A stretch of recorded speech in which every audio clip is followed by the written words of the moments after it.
मी नेहमी सांगतो या स्टेजवर बसलेल्यांनी माझा ऐका, फुकटाची प्यायची धंदे करू नका, कोणाला पाजू नका. निवडणुकीत इलेक्शन मॅनेजमेंट काय लफडे नाही पाहिजे, लोकांना काम पाहिजे.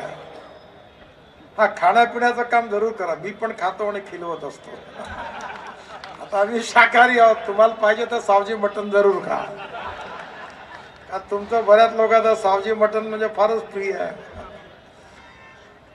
पण बाकीच्या गोष्टी बंद करा. भाडोत्री लोक नाही पाहिजे. आपण इमानदारीने काम करू, या शहराचं चित्र बदलू, भविष्य बदलू. गाव गरीब मजदूर शेतकरी या नागपूर शहरात राहणारा त्याचं जीवन बदलवण्याचं काम करू आणि ते बदलवण्याकरता लोकांना मत मागू. हे लोक आपल्याला दिल्याशिवाय राहणार नाही, हा माझा विश्वास आहे. म्हणून जे काही आपण कामं केली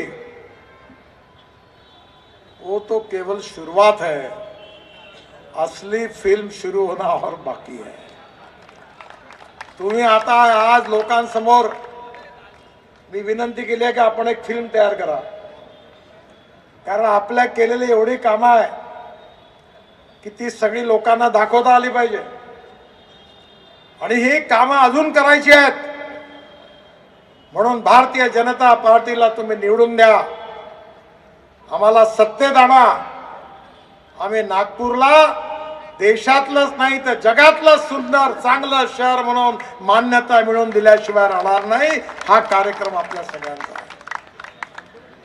देवेंद्रजींच्या नेतृत्वात महाराष्ट्राचं सरकार आहे, मोदीजींच्या नेतृत्वाखाली दिल्लीतलं सरकार आहे, आणि नागपुरातही भाजपचा जर महापौर राहिला आणि विकासाच्या गाडीला 3-3 इंजिन लागले तर ही स्थिती बदलल्याशिवाय राहणार नाही असा मला विश्वास आहे. आणि म्हणून माझी आपल्या सगळ्यांना विनंती आहे की निवडणूक सोपी आहे, पण 5,000 लोकांनी तिकीट मागितलेली आहे. मी म्हणायचो आमच्या वेळी 1 फूल 2 माली, आता इथे 1 फूल 50 माली. आता एक सुंदरी आहे आणि 50 जण म्हणते माझ्या जमवा. आता कोणाचं जमवा? प्रत्येक जण म्हणते मीच चांगला आहो. आता स्वयंवर होणार आहे.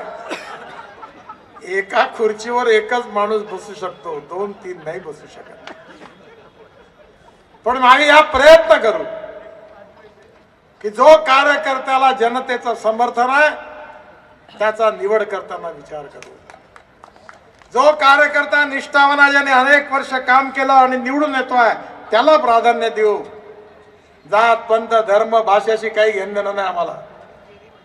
मी नेहमीच सांगतो की माझी जात एकच आहे, नागपूर माझा परिवार आहे, मी नागपूरचा आणि नागपूरची जनता माझी आहे.